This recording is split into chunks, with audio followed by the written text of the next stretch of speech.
I disagree program. Hello, baby. Hello, nasty. Hello there. Hello. I say hello. Hello, friend. Well, hello, little girl. Hello, my treacherous friends. Hello, operator. The beginning of everything. Welcome back, my friends. It's showtime. Hey everybody, it's episode 271 of The Brink of Sanity. I guess you really are star of the show, Mark, because I am the star of the show. you weren't on last week. I was not on last week. Our numbers are in half. Apparently, you bring 500-something listeners yourself to the show, so congrats. You know, like those shows where like it's a bringer show. They're like, you got to bring 5 people with you to do stand-up. I got to bring 500 people with me to get in the air with Jay. Couldn't believe it. I was kind of upset about that. Okay. What about the Nick show? The Nick show I missed. Did we lose 3,000 listeners? Probably. I have no idea anymore. Okay. Cool. Yes. I am the star of the show. I'm going to bask in that. Jay, it is tax time, and being that you are going to trying at least to devote your life to tax work, what are your tips for us? As far as what, doing a tax return?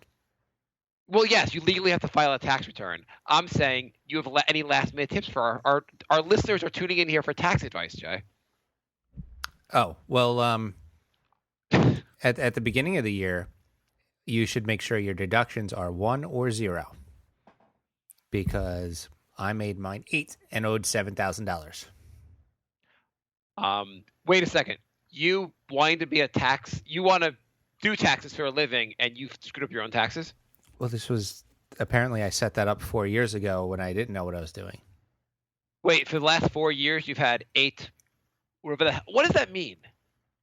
It's like number of dependents or elections. Okay, what are elections? What does that mean?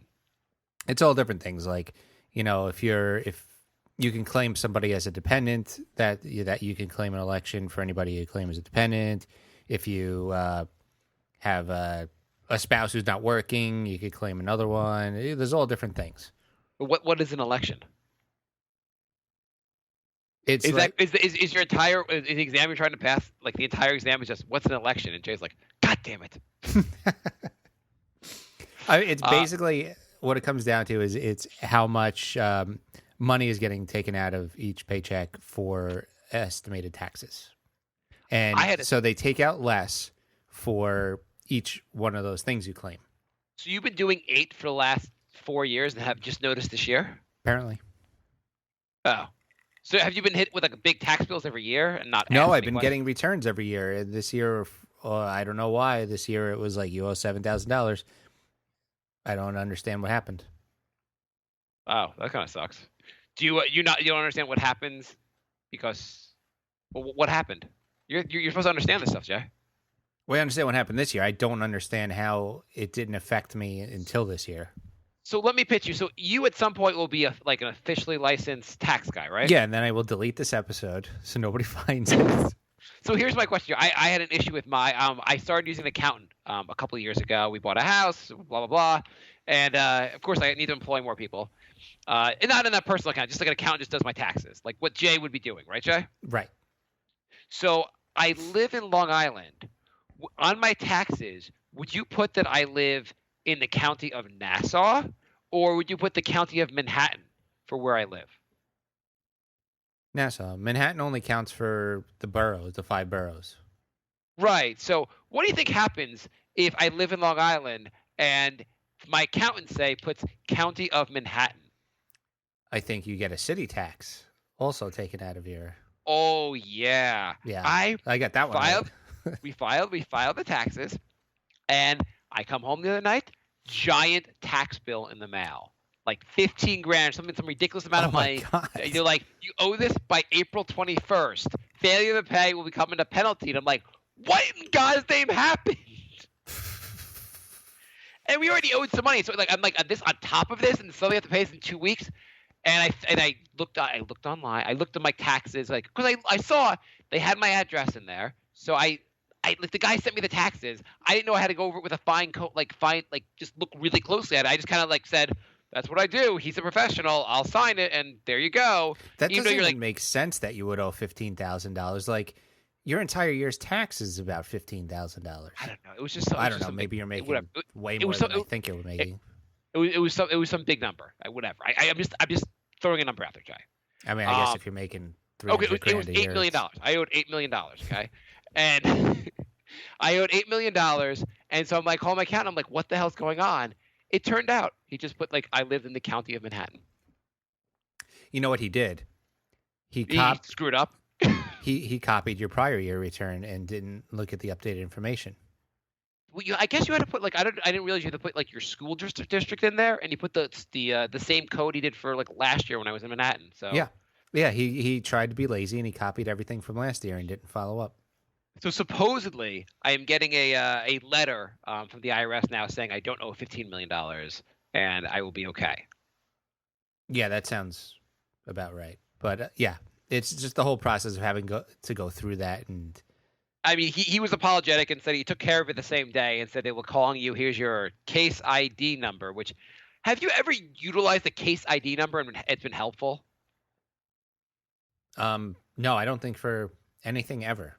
They're like, could you fix my cable? Sure, we're working on that. Your case ID number is ABCD 4578643Q5. You write that down? I'm not writing it shit down. I've never had to use this before. No one ever asked me. It's never an issue. No, I've had people ask, but then you're just like, I don't know where that is. Can I just give him my phone number? Like, oh yeah, sure.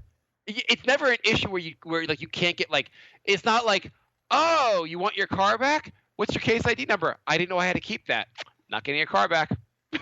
Andrew's theory is that you had to pay tax because you sold one of your gold-plated Ferraris. I probably did. I mean, you have so many, it's hard to keep track of, I guess. I forget how much it actually was, but it was $18 million, okay? Anyway, so supposedly I'm getting a letter, everything will be fine, or the cops will arrest me on April 22nd when I don't pay the stuff. That's awesome. Yeah, so whatever. It was fun. So I don't know how many people here. Actually, no, I know 0 listeners are following our Brink Twitter account, right? Brink of Sanity 3 on Twitter. Pretty much no one follows it, except for Jamie Kennedy. So I want to since no one follows what's going on Twitter. I'm liking what you're doing with this. I don't know if Jay was liking it or not, but I want to review for our fans what I am doing on Twitter. So a little while ago, Jay goes to me. He's like, "Hey, Jamie Kennedy keeps liking our show. He won't stop liking our show." And he liked about 5 different tweets. It was weird. Okay, so I was like, I don't have any idea who Jamie Kennedy is. No one knows who he is. And I finally figured out who he is. Come on, Malibu's Most Wanted. No, he's a famous person. I knew who he once I saw the picture of him. I was like, oh, I've seen him and stuff. So anyway, Jay gave me the password to our Twitter account, which I wanted him to give on the show. We refused to do because Jay didn't want our listeners going through his Twitter account. Why didn't you give the password out on the show, Jay? Really? You want Steven to have our Twitter password?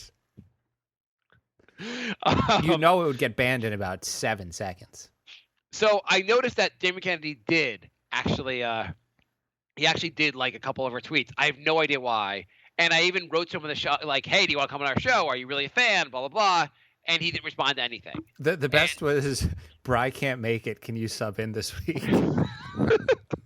Which was awesome. So my new thing is to send the most absurd tweets possible to Jamie Kennedy in response to things he's putting onto it. We're definitely muted on there. I mean, he must have muted you like the second you did that. So I put something like simple, like he put something about his new podcast, and I put nailed it. That's a pretty innocuous, and I actually I think he liked that one back. Yeah, he did like that one. So that was good. The next one, he posted a picture of, I guess with a caption just saying, and the picture is a T-shirt that says, "I'm not gay, but $20 is $20." Kind of whatever, funny. And so I was like, my response is, "Ha ha, Andrew Jackson blows dudes." No response, and obviously what I said made no sense. Yeah, that's where you started losing me with the really weird ones. So then he put something, as he posted his new show podcast. I put big time, taking it to the house. Again, made no sense. I did a couple others. Then I started to get even weirder. He did put something about spreading the word about his podcast, and I wrote, I spread like a cheerleader on prom night. Hashtag Black Lives Matter. And my new thing is to put the most insane hashtags with whatever I'm saying. He then posted something where it was something about someone dealing with severe PTSD for multiple tours in Iraq, and he said like, I don't have a job and I'm a distraction for people who really suffer every day. Messages like this keep me going because the person said, I'm dealing with all this stuff and you help me keep going. And so I wrote, take it to the house, hashtag stop ISIS, hashtag Care Bears. I thought it was a pretty good one. I didn't even see that one. Then it was something about, what did Jamie Kennedy post? He posted something about what do people like better, Wu-Tang Clan, Marilyn Manson, or someone else. I wrote, get some Wu-Tang juice, hashtag cancer blows, hashtag chocolate cake, hashtag glowworms matter, hashtag free Mandela. I thought it was pretty. I haven't gotten any response. I've since put you put the bumblebee in a frying pan. Hashtag midgets are people. Hashtag Haiti Relief Fund. Today I put he's something about what's going on in Syria and said how these people can be human, and I put yeah, let's call them fake humans. Word to your mother. Hashtag quench thirst. Hashtag Maytag. Hashtag 9/11 is a joke. Hashtag save Darfur. The ones I liked are the ones where you sent him like a shirt and you're like, what do you think of this shirt? Shirt? Yeah, some other celebrity posted some shirt and you like tagged Jamie Kennedy, asked what he thought of the shirt. And then somebody else talked about going to a music festival and you asked him what he thought about that music festival. Yeah. I think you should do more where you ask his opinion on random things. Okay, and less hashtag Black Lives Matter. Yeah. Okay, that's fine. Although hashtag all glowworms matter was a good one. So I was away on vacation. I went to Florida. I went to Met spring training, which was super fun. Jay, where were you on vacation? Oh, I was locked in this room studying CPA stuff. Okay, so from my trip, a couple things I wanted to bring up. Unless you've got stuff from your CPA stuff you want to talk about. Do you want to hear about page 11 of managerial accounting? No, you do your stuff first. Okay. So this is my favorite moment of the entire trip. Some of us are staying on floor 6 of the hotel we're staying in, and some of us are staying in floor 8. I am in floor 8. I get on the elevator. There's a nice family on the elevator. 2 sons. I think the sons are probably 8 and 10 years old. Parents are probably around my age. They look like a very conservative looking couple. It comes to my floor. I get off the elevator. Oh, I think I said hi. I said hi to the people. I get off the elevator. As I walk around the corner, I hear, "Have fun with your butt buddy." What? One of the kids said that as I'm getting off the elevator. And the mom was like, "What did you say?" That's weird. It was so weird. How old was the kid? Like 8 and 10 years old. I don't know which kid said it. I mean, I'm guessing their age. I think they're around 8 or 10. They're older than my kids. And just I'm just out of the elevator, maybe 5 feet from the elevator here. "Have fun with your butt buddy." What kind of kid shouts? And they look like a very conservative looking like a normal, maybe conservative looking family. It was so. The mom immediately was like horrified. Rightfully so. "Have fun with your butt." I was like, what? I'm not sure what I did to warrant being that. Like it wasn't like it'd be fun if it was me and someone else at least to be like, "Have fun with your butt buddy," and like there's 2 of us, maybe we're butt buddies. But he just assumed I had a butt buddy waiting for me. That's okay. That's interesting. That was my favorite moment of the trip. I mean, everything else trip was really fun, but that was probably my favorite moment. That's pretty funny. Yeah. What else? Oh, I saw the movie. Actually, I saw something on the trip. We went to Met games 3 of the days. Went to a movie one of the days. I have a movie to recommend for everyone in the show. Okay. Get Out. Did you from the guy Key and Peele? My buddy asked me to go to that on Friday, but I was knee deep in CPA stuff. But I heard it's really good. It's really, really good. I don't want to tell any. It's just about the basic plot is white girl brings a black guy home to meet the family, and you have to figure out what's going on from there. Mm-hmm. But it is from start to finish a really, really good movie. We were all like, wow, that was so much better than we expected. I went to the movies and I saw Logan. Way to screw up. Yeah. How was Logan? It's too long. I mean, how much more do you have to see with like what adventures does Logan go on? Like what happens? Well, in this one he's old and he's kind of losing his powers. So it's kind of like a end of the road type of, and Professor X is like, you know, he's like borderline dementia and he's like a really old. So it's kind of, you know, it's kind of like later days. And apparently all the other X-Men died and they don't explain why. Well, it'd be kind of good to see Logan with dementia, where he's just like randomly like just killing random people. Like, no, he's your doctor. He's helping you. Ah! Yeah, no, Professor X had dementia. Logan was getting old, so like his healing thing wasn't working, which is totally different from the last movie when his healing thing wasn't working. Yeah. And I don't need a 2-hour and 20-minute movie like that. Yeah. Hey, if you're on an airplane by yourself, which may or may not have happened anytime recently, if someone asked you to switch seats, would you be okay with switching seats? Like they're like, hey, I want to sit next to like my family member or whatever. I mean, as long as it wasn't like, can you move from your aisle seat to this middle seat between two fat guys? No one's gonna go like, hey, I'm gonna take a middle seat. No one wants to take a middle seat. Right. If it's a fairly even exchange, I would do it. So I get to the flight to go away. I'm taking Delta, and at first I get called up, and some woman's like, "Hey, I want to, like, it's like hard, like she's like, you could sit next to my baby, or you could switch with my husband, and you're actually gonna go to Delta Comfort section, so slightly better seats." Mm-hmm. So I was like, "Sure, sounds good." Then I get on the plane, and someone's like, "Hey, do you mind switching here? We have the seat behind us, and my husband someone wants to sit with me." And I was like, "Sure." And then I switched seats like 4 times, and then I'm finally in my seat, and just I turn on watching Sons of Anarchy on my phone, having a good time, and I am getting over a cold. I'm sniffling a little bit, and then people next to me are like, "Oh, can you switch seats to like over here?" And I was like, "Oh, but now I'm gonna leave the Delta Comfort section." And Delta Comfort section, I don't even know. They put the word comfort, and it's like it tricks you. That's all. There's no. It's how they charge an extra $50 to $100 a seat. I think my understanding now is you get a candy bar and they have outlets for your phone. That's what Delta Comfort means. Nothing else. Oh, good. Well, the outlet for the phone is actually not bad if you're using your phone a lot and playing. I just bring an iPad because it lasts like 10 times as long as a phone. Yeah, phones don't last very long. And so it's like, oh, but I don't want to leave Delta Comfort. And both women next to me are pretty old. Mm-hmm. And they're like, and the woman's like, she's like, well, you're sniffling a lot. You're going to get my 70-year-old mom is complaining here. She thinks she's going to die on the flight. You can't sniffle next to her. I can't have you sick next to her. I'm like, I sniffled 4 times. I'm not contagious. She's like, no, you can't sniff. And it was like a whole incident because I was sniffling on the plane. And they're like, you switch me over, sit next to so-and-so over here.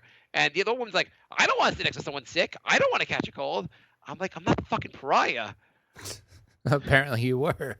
I was apparently like sniffling. Whatever you do not sniffle on a plane because it freaks people out.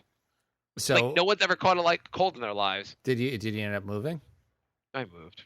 They and then like I was out of Delta Comfort, but like they gave it's like the woman had a long cord so I could plug my phone in for the people in front of me. We had like we reached a peace agreement basically, and she gave me a chocolate bar that they gave her.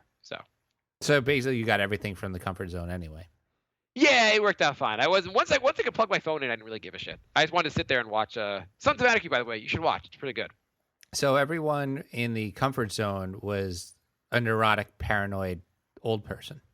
I mean, but I was sitting next to another old person, and she was just like, what the fuck? Like, she's like, I'm old too. And she's like, I'm like in my 60s. I don't want to catch a cold. And the woman's like, you're not 60s. You could be that old. I'm that old. You're not that old. She's like, yes, I am. I can produce my driver's license. So basically you made everyone on the plane start fighting each other. Oh my god! I was like, I fucking if I ever have sniffles again, I have to like hide it. at least a little off the ground, and like they feel like it's hard to switch. Next time, just put a tissue up each nostril and call it a day. I'm gonna like draw like spots all over my face and make people think I have like malaria or something. Uh, Yeah, just put red dots all over your face and say I'm an anti-vaxxer. they call it the measles. Don't worry, I'm only contagious if you're anywhere near me. How recycled is this air on this plane? And then on my way home, it was just this comment that just annoyed me. So on the way home, and I am sniffling now also because I sniffle always. On the way home, I go to my seat, and like I have the window seat, and someone's sitting in the window seat, and so I say, I think I'm in the window seat. What do you say when someone's in your seat and you're the window seat? What do you say? Yeah, say I think that's my seat. Yeah, totally normal. Mm-hmm. And what's a normal response? Oh, let me check my ticket. And then you look at the ticket and you say, oh, yeah, I'm an idiot and I can't see what seat it is, and I will move. Versus saying, well, do you want it? Yeah. Do you want to fight about it? Yeah. What kind of response? I'm like, I think you're in my seat. Oh, yeah. Well, do you want it? No, I was just making small talk. No, I want it because you happen to sit there first. I want to sit in the worst seat the whole flight. Yeah, that sounds like a great. Why would you ask that question? What kind of why do you have to be an asshole and ask that question? It's like, why even put you in that position? Yeah, you make me sound like, oh, I have to have that seat I booked ahead of time and paid for. Okay. You know that prick automatically sits in a window seat hoping to get some like weak person that won't say anything. Yeah, he's like, yeah, you want it? I don't want it. I'm just gonna throw myself off the plane. Win again. Score. So I'm assuming you made him move? Of course I made him move. Good. I mean, I couldn't believe he said that. I couldn't believe he was like, well, you want it? I'm like, yeah. Now I have to sit next to you, prick, the whole flight. The whole flight I have to think about how much I hate you and you're sitting next to me. I hope we crash and I can use you as a flotation device. He's probably the same guy. He was an armrest stealer. He seemed nice the rest of the flight. So actually, I felt bad how angry I was for him at that moment. But I try not to make too much small talk with him because I kind of hated him. Well, I mean, he knew what he was doing. He deserved. I mean, whatever. Who does that? Who's like, do you want it? Yeah. Why would I fucking not want it? Like, it's almost gotten to the point where people being rude isn't even shocking anymore. It's like a free for all now. Yeah. I mean, like, I can't think of another situation that'd be similar. Like, what's like a similar situation where like people could be just as much of a prick? If like you're getting on the subway, you say you got onto the subway train first, and you're walking toward an empty seat, and somebody runs around you and jumps in the seat ahead of you. I got better for you. That would be. I got better for you. You're at work. Someone picks up your lunch out of the refrigerator, and you're like, "That's my lunch." Well, do you want it? Well, I did bring it from home. It's my fucking lunch, asshole. Yeah, I fucking want it. Did I? I probably told you about this on an older show. My last job, somebody kept eating people's lunches, and this one girl had chicken, vegetables, and mashed potatoes, and somebody just ate the mashed potatoes out of her lunch thing and put it back. That's pretty funny, actually. I mean, it's fucked up, but And at my current job, this other lady kept making like fruit salad in the morning, and I guess people were eating some of her fruit, and she kept putting signs on the fridge saying, "Stop eating my fruit." And one of like the really high ups had a town hall meeting. He was going over financials and stuff, and at the end of the meeting, they, talk about accomplishments and promotions and stuff. And he pointed that lady out, and she's like, "Oh, and I'd like to thank so and so for bringing in all the free fruit for everybody every day." She looks so pissed. Oh my god, that's pretty funny. Yeah. That or it'd be just as funny would be if they're like, "You have any questions about whatever the business?" And she raised her hand and she's like, "I have a question related to the business. Why do people here need to eat my goddamn fruit?" That'd be just as fun. I noticed she stopped. She used to spend the first half hour of every day in the kitchen just like cutting up fruit into little pieces. That's kind of weird. It is a little weird, and it's also a very creative way to get out of a half hour of work. I'm just eating breakfast. As if you're like, oh yeah, that's what you're supposed to be doing at work, is eating breakfast. We're paying you to eat breakfast here. Do you want to eat lunch, dinner? You want to have like? I do that. I bring breakfast to work. Nobody wants to bother you if you're eating breakfast. Yeah, but I feel like if you're eating breakfast at work, you're supposed to like eat and like start working.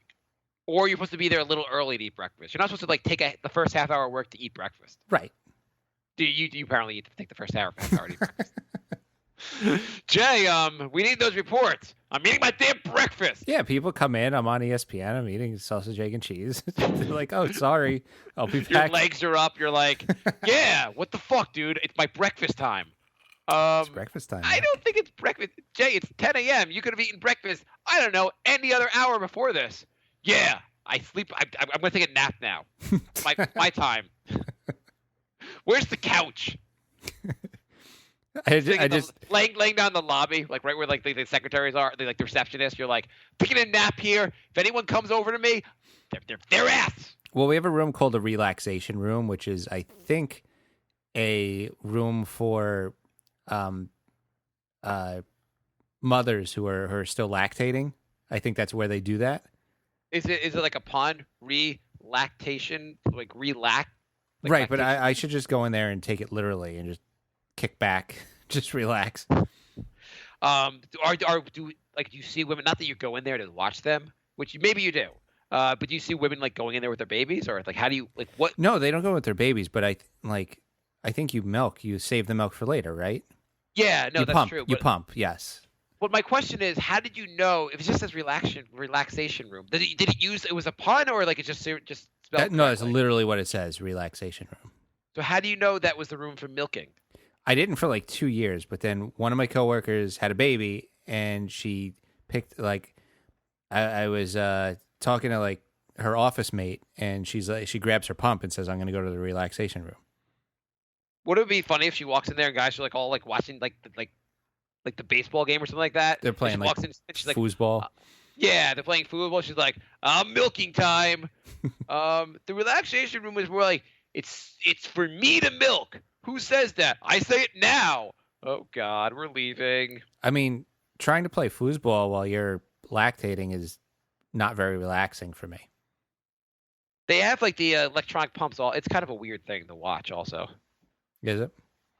well, I've seen my wife do it because I have it because we've gone through that and it's kind of weird. Yeah, I figure that would probably be not very sexy. No, it's not. You don't really want to like participate in that.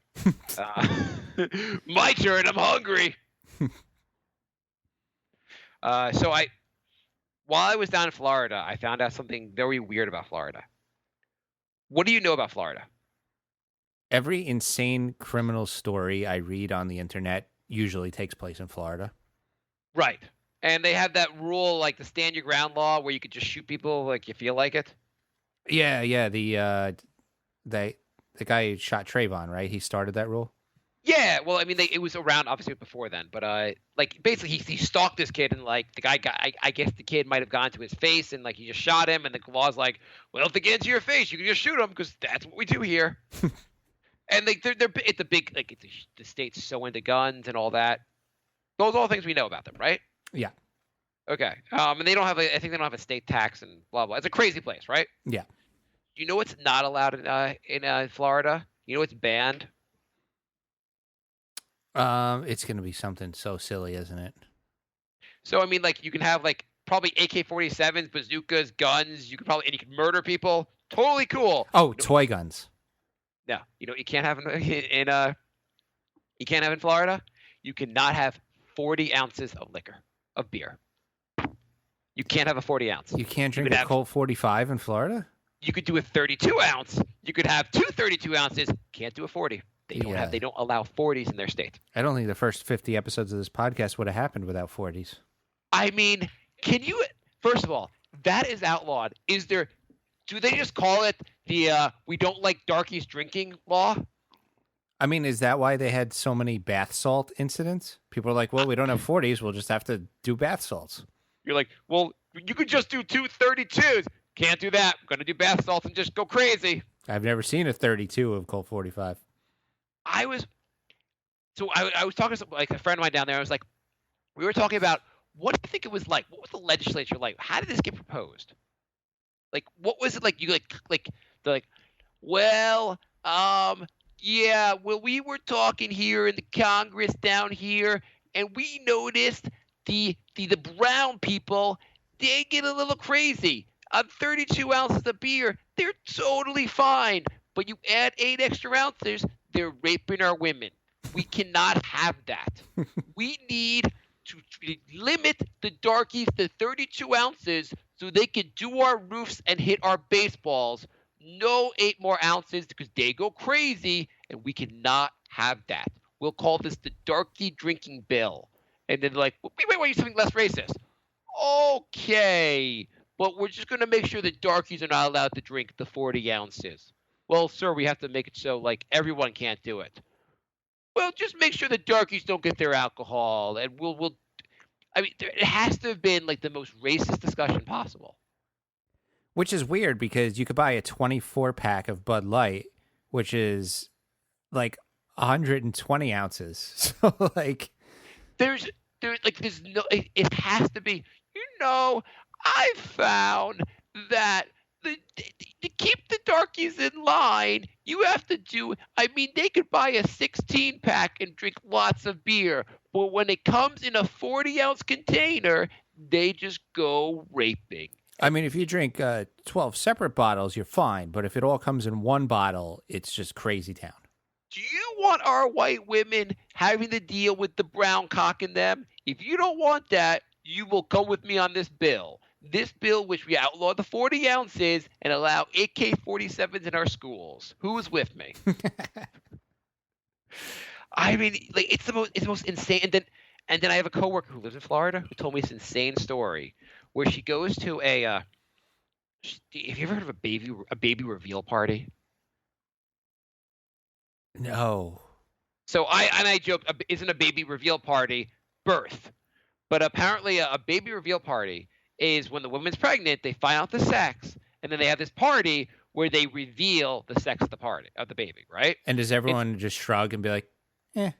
Well, they won't shrug after hearing this. So a way I've heard people do it is they'll have a cake that's like all white icing. You cut into the cake, and it's either a blue cake or a pink cake, and then you know it's a boy or a girl, right? Yeah. So this one, she said, it was like a friend of hers told her that they went to this party. They had this giant balloon filled with either pink balloons or blue balloons, and they popped the balloon, and you saw the blue or the pink balloon. Do you know how they popped the balloon to do this? With an AK-47. They shot it with an AK-47 or the equivalent, I guess, and that's how they did the reveal. And she's like, I live in this fucking state. It's like, how can we make baby reveals even lamer and more dangerous? How can we make them terrifying, actually? Guys, no abortions, but you're allowed to run around with AK-47s. Listen, guys. Listen. I'm just saying we cannot have – I mean, yes, we can have AK-47s at baby reveal parties, but the darkies can't have their beer in 40 ounces because that would just – they'll never be able to figure out that 32 ounces is more beer than 40 ounces. They'll never figure that out. I mean, this whole country is just doomed, isn't it? Oh my God! At least we have a president that's going to take us first-class tickets to the doom. I mean, the stuff in Syria, and you hear what's going on, and you're like, oh, whatever response our president actually has will just be the worst response. We're going to war in Syria. World War III is going to break out soon. Yeah, probably. It was just funny because all the conservatives were like, if we elect Hillary, we'll be at war. I mean, the Syria stuff is pretty. What do you do about Syria? I think we should just ignore the Middle East exists. That wouldn't be a bad. I mean, honestly, I would be like, you guys all just battle each other, and when everyone's dead, we'll go in there and build an amusement park. On the news, it's now censored. Anytime they say the word censor, they say the word Syria, you just see some kid chasing Pokemon Go. Yeah, seriously. I mean, I would just have absolutely no involvement in it. I don't know. I don't know what the hell Trump is doing, but you can't go to war. You can't go into you can't have another Iraq, but it would be even worse in Syria because we know they have chemical weapons they're going to use against us. Right. Well, apparently Rand Paul was retweeting all of Trump's tweets during the entire Obama term, saying like you can't go to war with Syria. So now, if he does, he's even more of a hypocrite. Well, I know he's a big. We know he's a big hypocrite, but yeah. It's also kind of because he's like talking tough, and he's like, "Oh, there, we cannot stand for that." And literally, like a couple days earlier, they changed their policy in Syria and said, "We'll just stand for whatever Syria does. We don't give a crap." I don't know. Not to get too serious on it. Let's go back and talk about Florida. Did you hear about our entire government's a bunch of children? There was St. Louis, Missouri. So there's a park, there's a zoo there, and so the Missouri's been arguing back and forth about whether they should shut down all the clinics that provide abortions and stuff. And Okay. and so this guy got really upset about this. Did he drink 40 ounces of liquor? Probably. Okay. And so this is he said, all right, we're going to change the name of this zoo to the Midwest Abortion Sanctuary City Zoological Park as like a big FU to the Democrats who are trying to keep abortion clinics open. What do you want to call it? The Midwest Abortion Sanctuary City Zoological Park. I don't get it. Apparently, What it's some way to get money from zoo taxes. Or like getting Planned Parenthood type money? I have no idea, but I mean, either way, like this country's stupid. I don't like. You know what I don't understand? Like, what are the sins? What are the big sins in life? What are the 7 deadly sins? Let's look them up. Hang on. Gluttony. I know. Okay, sloth, vainglory, wrath, sorrow, Envy. despair, despondency, pride, humor. Is murder not even on here? No. Where does murder fall in the religion thing? There's no murder. There's no rape. Even the 10 Commandments says no rape. They have no murder though. No, but back in then it was like okay. Like at a certain point in history, it was like, yeah, she got raped. Yeah, I'll do her next. That was like how society worked. Well, as long as it wasn't your neighbor's wife. Yes, yeah. Don't lust like if it was like your neighbor's wife, then it's totally Right. cool. If it's 2 houses over, it's fine. You just can't rape your neighbor's wife. How are these the 7 deadly sins though? I've never really looked at them except for that movie Seven. But pride. My bigger point was like, why is this the one thing they give a shit about? Like poverty, they don't give a shit about. Like so many things that like go wrong, they don't give a shit about. But this one, like the abortion thing, that's the one that they've all devoted their lives to stopping. I don't know. They go nuts over it too. Like there are people starving they're starving all over the world, even in your country on the street. There's homeless, like, and you're like, oh, I gotta walk all over. I gotta step over these people to get to the abortion rally. I don't understand how they become obsessed with like this one thing. I think everyone who is anti-abortion should be required to adopt one of the kids they are forcing to be born. I think so too. I've always thought that. Like, I think they should have signs saying, "Don't abort him. I'll take him." Yeah, exactly. Like you never hear that, but like a big movement. We're gonna raise money and just raise the babies that people don't want to. People don't want. When Brian and I were in college, there was this group of like 4 60-something-year-old men who would stand at the corner with anti-abortion signs, as if like 4 dudes standing there is going to change anybody's mind. And Bri walked up to them and said, "Are you guys the ones that blow up the clinics?" And they weren't too happy. Oh, they didn't go. Yes, that was me. I take credit. Oh, thanks for noticing. I guess you know my work. I don't understand. I'm looking at 7 deadly sins on Wikipedia, and there's 8 of them. Is there? What are these? Okay, I've been saying I assume Wikipedia they know what they're talking about. I don't know. And let's start at the top. Gluttony. Are you a glutton, Jay?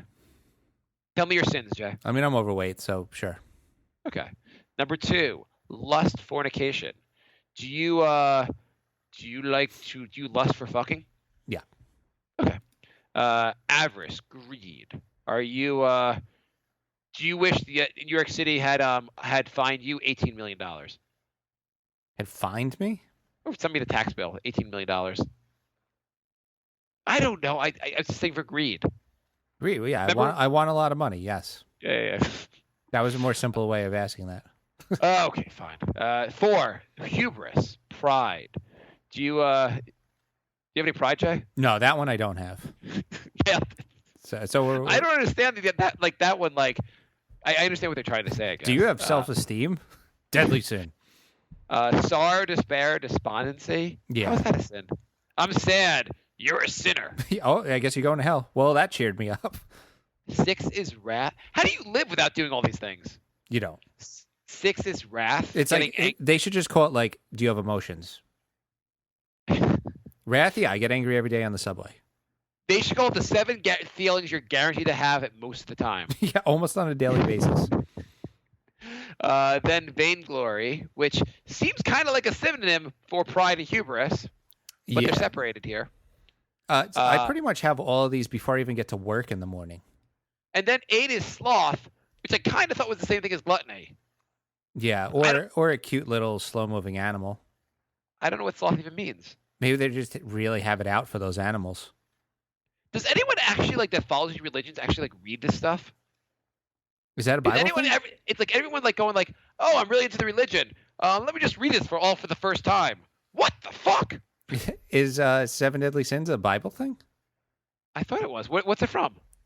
I thought it was just like Aesop's Fables or something. Oh, I just assumed it was from the Bible. I don't know. It's not my reading. The 7 Deadly Sins, also known as the capital vices, is a grouping of classification of vices of Christian origin. Oh, okay. So it is the crazy Christians. I knew it was. There's biblical antecedents to it. Whatever. If someone knows anything about the if someone is an expert in the 7 Deadly Sins and you're a listener to the show, keep it to yourself. So apparently, I go through 6 out of 7 of those on a daily basis. So I will be seeing you in hell. So every once in a while, I like to point out things just moving on to the next topic of things I heard someone say. I heard I was getting off the train, some old guys behind me on the phone going, "They're finding me $25,000. That's a joke." It's a joke like I have so much money, or a joke as if that's too much? I don't know. I kind of wanted to ask him. Is it rude to ask someone like he's on the phone? Can I tap him and go, I kind of accidentally heard what you just said, and I just want to understand the context. Right. I'm trying to figure out is he some wealthy hedge fund guy who's oh, the law tried to get me $25,000. I pissed that. Or right. Is he $25,000? We're gonna have to sell grandma for parts. I mean, it could be insider trading. I made $3 million and they charged me $25,000 fine. Yeah, I kind of wanted to know what the story was, and I just I left the train. I'm like not gonna find that one out. Our Donald Trump happened page gets a new every day now. Really? We're up to 75, and we stopped posting when we were at 40. What the hell? I don't know. I don't know how people are even finding it. Because we stopped posting it. We don't. There's actually no even links on there because the website's down, so you can't even click on a link. I mean, the doc posted one meme 2 months ago. Yeah, I don't know. I don't get it. We just got another like just now. That's why they said that. Here's a question for you. Mm-hmm. How much would you expect to pay for tickets to see the Counting Crows and Matchbox 20? How much would I pay? Yeah. Together at last, Matchbox 20 and Counting Crows. How much would you expect to pay for those tickets? I would not, if I was a fan or me personally, because I would not pay more than $3. Okay. Well, how about if your favorite band, Shittown, the Dandy, just $40. Knowing the band and knowing how popular they were back in the day. $40. $40. I paid $40 for Collective Soul and Live, and I feel like that's a comparable. Yeah, that's a pretty good concert actually. How was that? It was really good. Yeah. Does Live just do all their hits? I like 7 Live songs, and it was the first 7 songs they played, and they played after Collective Soul, so I left after those 7 songs. Oh, because I would say I like Live better than Collective Soul. I'm a huge Collective Soul fan, so. And Collective Soul, I feel like they're more like I have 5 songs I really like. Mm-hmm. But live, I feel like they have at least 2 albums where I like the whole albums. Yeah, it was a really good show. They both sounded amazing. Well, you actually nailed it. It was $40. Okay. It was on. So it was $40, but that's before the discount from Groupon. I saw it on Groupon. I was like, it's Liz, it's $25. We have to do this. It's such a great deal. And we're both like, how is it so cheap? I mean, it must be a catch. It must be a scam. Like, how is it so cheap to see? And they were like, oh wait, these bands haven't been popular in like 15, 20 years, and we're old, and that's why it's $40. That's why they're trying to sell on Groupon because no one besides us gives a shit about. Right, like at least Live and Collective Soul are still coming out with music. Like those other 2 groups, I don't think have come out with anything. And we were legitimately like, how is this possible? How can we get such a good deal on Groupon? Because those tickets were not selling, and they had to go to Groupon to try to get rid of these tickets. So did you get it? I don't know. Liz was gonna ask her parents if they could babysit. So I'm waiting to see if they can babysit. We can go to the concert. But I kind of really want to see the show. I like both those bands. I hate Counting Crows. Really? Oh, they annoy the shit out of me. Oh, that one album I love, the August and Everything After, whatever the Mr. Jones album. Mr. Jones just makes me cringe. Oh, I like Mr. Jones a lot. We would not listen to music together very well, huh? Not much. I mean, we could listen to like 7 live songs. I agree. Matchbox 20 is shit, but I also kind of still like their stuff. None of it's like amazing music, but it's all like I would enjoy that concert. I only heard one album. I worked at Sam Goody, so that one big album was out when I worked there, so we had to play that like once a day. So I heard that one, and I was like neutral on it. I didn't like it or dislike it. It was just there. You didn't want to push me around, push me around. 3 a.m. in the morning, is that them? Yeah, because the real world. Yeah, it's about the extent of my knowledge of them. I actually just want to hear. It would be so bad if you wanted to see that concert, and like Matchbox 20 is like, we're working on a new album. We're like, we don't give a shit. Play your old stuff, or we're rioting. Isn't that pretty much every concert? I don't remember if I was doing. It must have been the early days of the show that I did this. I went to see John Mellencamp. Have we talked about it in the show? No. And John Mellencamp, you like his stuff? Yeah, I mean he probably has like a full 12-song album worth of songs I like. He's a greatest hits guy. There's yes. Greatest hits of songs. It's really good, not amazing, but really good. Yeah. And nothing else worth listening to, right? Yeah, pretty much. I went to see him in concert. He played all his new stuff and played almost none of his hits. Oh, that's messed up. And even said at one point he had the audacity to say how like he was annoyed. What was he annoyed about? He was annoyed.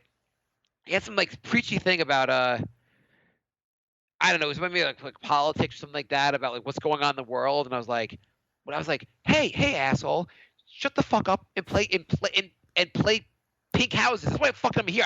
I don't give a shit about your views on what's going on in the Iraq War. I want to hear Pink Houses at Small Town, you jackass. New songs and politics. What a super douche. Holy shit. Tell us how Jack and Diane are doing. It was like one of the worst concerts I've ever been to. And then he'd play the songs, but like play like a minute of them and then go off to something else. Oh, Jesus. Like he was just bored of his music and we're like, hey, you know what? Instead of being bored of your music, could you play your fucking stuff we care? Right. You have like 7 songs that people want to hear. Play them. Oh, my God. Oh, I was so mad. It's not even like he has, it's not like the Stones where they have like 60 songs people like. Like, you have like 7 songs people want to hear. You can fit that and your entire new album into a concert. No, it's like we went to see Billy Joel like a couple of years ago. And Billy Joel, like he didn't play every song I wanted to hear, but he has so many songs that you're like, oh, understandable. I understand you played like the 15 songs you wanted to play, and they were all really good.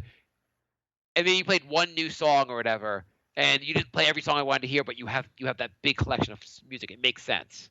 Andrew, the show historian, just informed us that you have told this story before. Thank you, Andrew. I'll cut to something else. So one thing I've noticed with the Trump thing, going back to Trump, is that people getting outraged about stories, and sometimes they get outraged at stories that don't really mean anything. So there's a whole thing about some of Trump's executive actions have undone things that Obama has done, and they're like, oh my God, he's undoing all Obama's legacy, right, with the executive actions? Yeah. Do you know what's going on with that? So there's a rule, and apparently Trump is the first one to really use it actively. But basically everything that every executive action Obama took in his last 6 months of office, the new president can undo all that if he wants to executive action. Right. But first of all, people act like all the stuff he did was this the environmental policies he initiated, they were changing the world. You're like, if they were such good policies, why did Obama wait till the last second to put them in place? Yeah, no, that's a good point. They're all this stuff that they're all really good ideas he had, but they were all he kind of put them in the last minute. So you can kind of understand the new president being like, hey, I'm not going to – why if I can get rid of all this stuff, let me just get rid of it. I don't get why he waited so long to do anything. He's a fucking terrible president. So have you been hearing about the big thing about the internet? They're talking about how – I've heard of the internet. Yeah, well, they were saying Trump has signed an executive order doing away with Obama's landmark internet privacy protections. Have you ever been hearing about that story? Where they can sell our ISPs. They could sell our internet history to ISPs. Yeah. So do you think this is dangerous?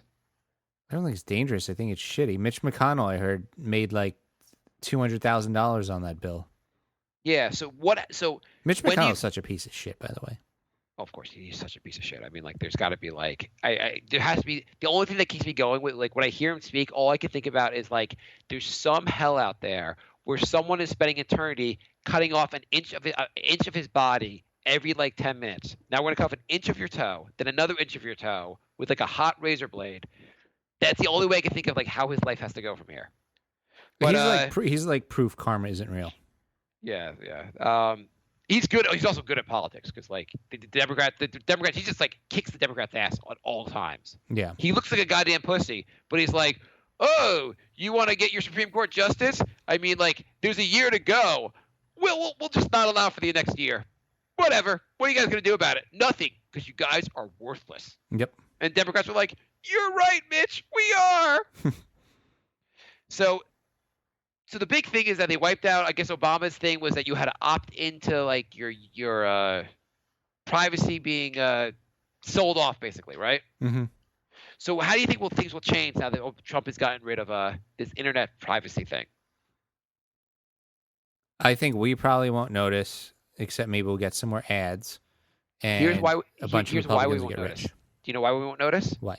Because the law that Trump repealed had never even gone into effect. Literally nothing changed. Oh, wow. The law Obama signed was not due to go into effect until next year. What they were saying, now they're allowed to sell all your privacy, that's what the internet's been able to do the entire time it's existed. Nothing's changed. You can't trust anything anymore. It's such a bullshit. Everyone's so outraged. I'm like, you're outraged. Even in the stories, they'll say at the end of the story, this bill Obama's thing was going to be put into law in 2018. You're like, wait a second. You're saying that we're worried that now these websites are going to sell all my information, but they're already doing that. What the fuck? It's literally nothing's changed. You're not going to notice anything because nothing's changed. Awesome. It's unbelievable. I am totally cool with getting mad about Trump at things that really matter, but this I'm like, oh, this is already how the internet works. What's the goddamn difference? Right. But I just felt the outrage. I'm like, does anyone everyone that's protesting this? I'm like, do you know how to read? Do you understand this is already legal? The thing is that people who don't like Trump will go out of their way to just get mad about anything that, if there's a bad Trump story, they're going to believe it because they want to believe it. Yeah. We should go to questions, right? Yeah, we should, considering it's 54 minutes into the episode. By the way, I made a horrible joke this week. Where? So this was horrible. To Jamie Kennedy? No, this is a real joke about it. So I went to law school in Atlanta. I went to Emory for law school. I think I've talked about this joke before. And so there was I sent an article someone I went to school with, a couple of us on the email, and it was showed there was a woman that was gunned down at 7:30 in the morning, walking to work in the middle of Atlanta. And I saw the article. I didn't look at it very closely. and I made some joke related, like, oh, I bet someone, like some crazy guy we went to school was probably was the killer. So made some joke about it, right? The next reply is, wasn't that so and so we went to school with? The person that got killed was someone like we like I didn't know her well, but we all knew from law school, and I'm like, oh great, I made the asshole joke, and now we're actually talking about someone we actually all know who just died tragically. Oh, I thought you were going to say the killer was the person you knew. No, the killer was the person I knew. That would have been really crazy. But it was just someone we went to school with, like people like they're sharing this because like, oh my god, you see who died, like what happened to that person. And I'm like, haha, this is funny. That I had to set up. I immediately had to send an apology about like, oh, I didn't read the story. I didn't realize that's really horrible. They're like, mental note: do not copy Mark on any more chain emails. Yeah, I'm sure all the responses from there just didn't include me. It is kind of fucking crazy though. Like this girl got like just gunned down like 7:30 in the street. They're not sure if there's any connection with the person or not. Like walking at 7:30, someone just came up behind her, shot her, and then ran off. They caught the guy. That's insane. Yeah, it's fucking the most insane story. I mean, there's lots of insane stories. Not the most insane. Like Syria using chemical weapons is just as insane, but it is an insane story though. Oh, was it in Florida? No, it's in Atlanta, but it's down south. In Atlanta, it actually was like the craziest part of that story. If it was in Florida, would be it's totally illegal. Yeah.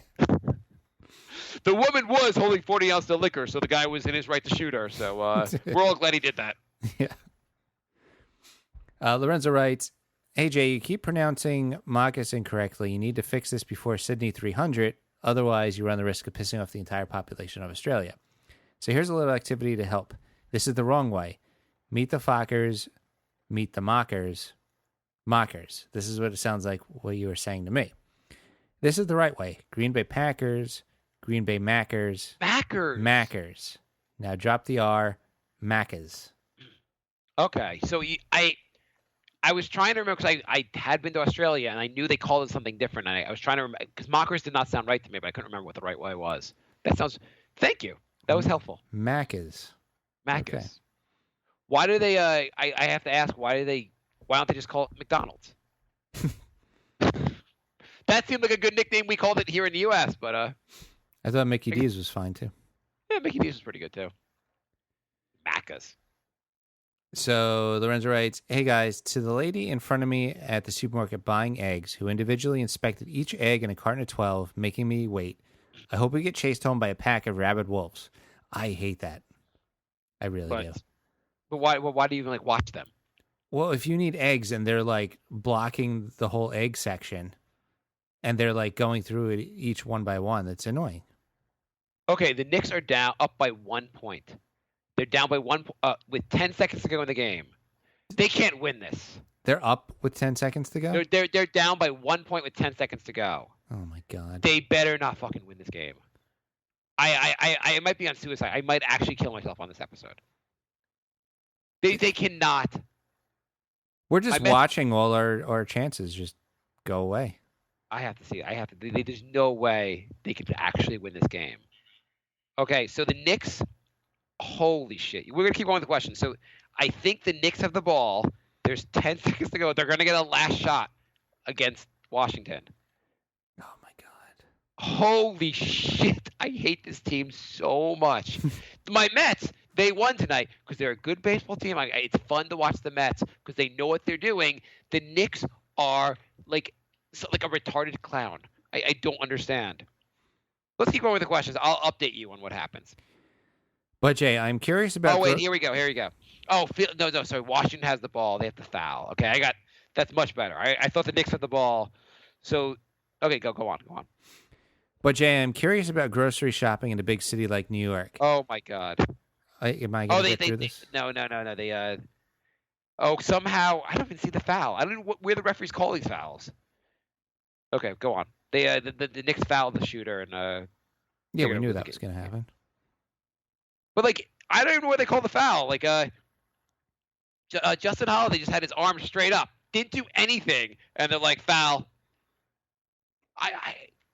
The reffing is so horrible in basketball.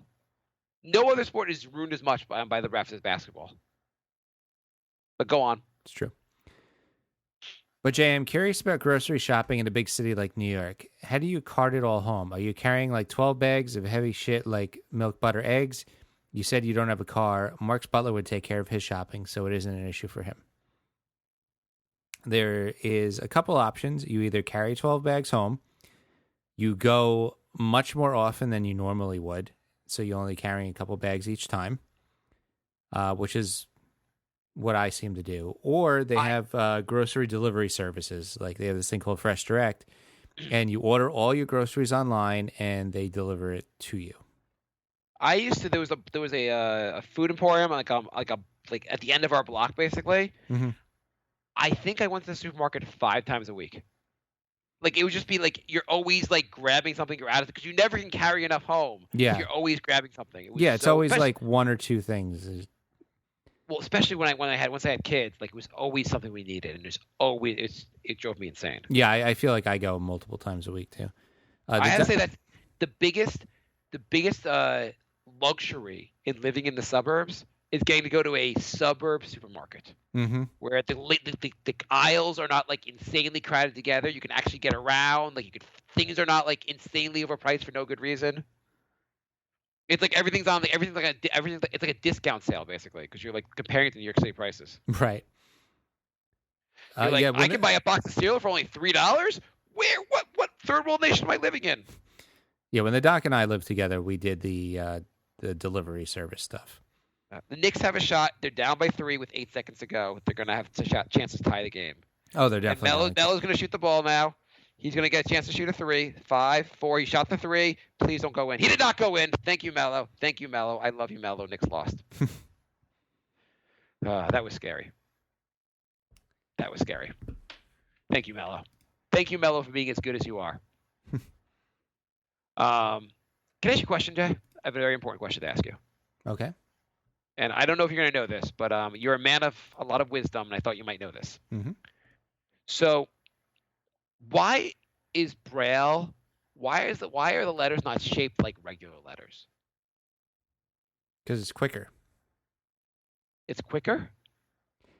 Yeah, it's like you can have groups of things. You know what I mean? No, I have no idea what you mean. Like, are you an expert on Braille, or are you just guessing? I'm a total expert. See, the thing is, if you with Braille, you have a group of symbols, so you can actually read it quicker. If it was letters, you would have to rub over the whole thing before you figured out what was going on. What if you read Braille and then you gain your sight, and they're like, oh, there's this thing called the alphabet, which you don't know because we were screwing over blind people. It's actually way easier than all these dots. Yeah, you just look at the letters. You like, there's a whole. Did no one teach you this? I want to be blind again. I don't know. I was just looking at Braille and I was like, how the fuck do you figure this shit out? And I know there's a way to figure it out, but wouldn't it be just helpful if everyone knew what they were reading? Because what if like where it says like what if like they giving different messages to people that are blind? Like the men's bathroom where it'll say men's bathroom, and then Braille below it says like ladies' bathroom or something like that, or it just says like come here to get your dick sucked. What if that's what it says in Braille? I don't know what it says in Braille. No, like not like I can read Braille. I'm not gonna ever figure that out. What if there's like a whole like secret like world out there like that I don't know about? Like I see it says exit, and then in Braille it says below that the Cubans killed Kennedy. Would you know? Like, what if they're giving like government secrets out through Braille? I don't really know. Could be. Maybe there's a secret society of like really rich Illuminati blind people. If I did the Braille world, if I ran the Braille world, I would just give Braille people with Braille like really good messages, like it would say what's something you'd read in Braille? It would say like elevator, right? Yeah. And instead of saying it would say elevator to the Braille person, it would also say elevator, and you're really hot. People want you. Like, why not? Like, if you're blind, like, why not you think that? Like, the blind person thinks, like, I'm really... Like, first of all, for blind people, would you ever tell a blind person that he's not the most attractive person alive? No. You would just tell a blind, like, wow, you are so attractive. Maybe that'll be Dan Brown's new book, like the fourth Da Vinci Code book. It's the mystery is in plain sight in Braille, and he never figures it out because he doesn't know Braille. They can never find anyone to read Braille. Yeah. That's like the one thing he doesn't know. Christ had a son. We'll never figure it out because no one can read this, so whatever. Lorenzo writes, "Hey guys, everyone is doing brackets this month because of March Madness. I think you need to do the same, but in case you don't want to, here's one I prepared earlier. It's called BOSAB, Brink of Sanity Awesome Bracket. This is to determine the ultimate brink of sanityism over the past couple of years. Okay. I thought you might like to debate the Elite Eight matchups in this episode, then the next round, next episode, etc. Or you can open it up to listeners and make this bigger, expanding the number of teams. But I'm not on Facebook anymore, so you would need to send those through to me." What did he have the Elite Eight, or we're supposed to come up with it? He has the Elite Eight. We can expand it if you want. He has number 1 versus number 8, which is Video Editing Dreams versus Funfetti. 2 versus 7 is Mark's Junis versus Kids Stories. 3. My Judas is a whole bit, or my cheapness. Yeah. Is that okay? Yeah. 3 versus 6 is Mark's tight assness. Oh, wait, my Judas is just me being Jewish. Is a whole thing. And I'm going to tell the story of Passover. It's Passover almost now. I'm going to tell the story of Passover in the show. versus Jay's apnea machine. And 4 and 5 is video games versus CPA exams. First of all, the things in the car and the tire don't make it. The valve cap doesn't make it. Yeah, you know what? I think we could expand this to 16, and then when I get the website back up, we can have people vote on it. Because I think we need to add valve caps. I think we need to add Taco Tuesdays. Taco Tuesdays. Yeah, that was a pretty good one. We got to add the who was that guy we were talking to for a while? The Illuminati. Oh, messing with scammers. Yeah, well, I'm calling the Illuminati. I think whatever messing with scammers. I've listened to your messing with scammers before I was on the show. The Illuminati one was the best one. Do you disagree? You disagree? I think Illuminati was our high point. The fact that we made that a 3-parter, can't really top that. And also, how about you running for president? Running for president, yep. I keep having one at the tip of my tongue. Oh, baseball. You guys keep trying to slip baseball into the show, pissing me off. I loved Retard Rampage. That was a while ago, but I loved Retard Rampage. Mm-hmm. That was a good one. What else? I think that was like 5 or 6 more right there. Yeah, I think there's a lot of things we can. What about the Bryce Medium? Well, Bryce Medium hasn't been on the show yet, but I was saying no, but it's a recurring brink of sanityism. How about Bry's girlfriend that he doesn't call her his girlfriend? Oh yeah. I feel like that's a whole thing. Bry's non-girlfriend's definitely a thing. Yeah, that's a big one. How about Brink of Sanity sponsoring the Super Bowl? Yeah. Or whole you win the lottery, what we do with it? Yeah, we did a few episodes on that. That was pretty funny. I really enjoyed our the T-shirts, the Brink of Sanity T-shirts. Oh yeah, Brink of Sanity shirts. I hope Lorenzo, you're writing all this down and adding it to the brackets. We would love for our fans here, whoever's listening, send us more examples, and we'll do a whole bracket, okay? And we'll vote on everything. But we need more examples from the show. Andrew, you listen to every episode. You have to have more. The brinkofsanity@gmail.com or brinkofsanity3 on Twitter. Yeah, Andrew's already saying this could turn into a full March Madness with 64 topics. Yeah, I feel we have a lot of topics here. I would too. If we can get a bunch more in there, we can actually do an episode about this. Awesome. So good idea, Lorenzo. Thank you. Do you think like you take a test in Braille, like do they have like little message at the end of the test that like, no matter how you do on this test, when you die, blind people get 72 versions like the ISIS people. Yeah, probably. You might as well. Like, I would always have secret messages to blind people that just like are just like nice messages. It's very. Do you think they already do that? No. No? No, I think it would be nice though. Yeah, I feel like they should do that more often. Jason writes, Jay, you mentioned you had a job that paid you $18 an hour in the United Nations. Please tell me why the fuck you quit. What white privilege reason you that much confidence to go quit a job like that? Well, Jay, That was a temporary job. There was a known end date when I started. you could have made a career out of removing staples. It's been 14 years and I'm still removing these staples. Oh, that guy Jay is really good at this. I mean, he's what they call the master staple remover. Jason writes, name a time you were fired from a job. I think as Stephen pointed out, we answered this question like 300 times already. Can we? If people have asked the question a bunch of times, I'm cool with just skipping the question. I had a job at this place where I was supposed to put frozen food in a refrigerator. Well, I have a lot of fired stories. So I was supposed to put frozen food. Jay's fired stories are not making the bracket. I was supposed to put frozen food in these refrigerators and set up like a display. And I went to the place, and they had the refrigerator up like 3 flights of stairs in like a storage room. And it's heavy, and I couldn't lift it myself. So I asked for help, and they sent this punk teenage kid who basically put his hands under it but wasn't lifting it. So his end was slamming at the bottom of each stair.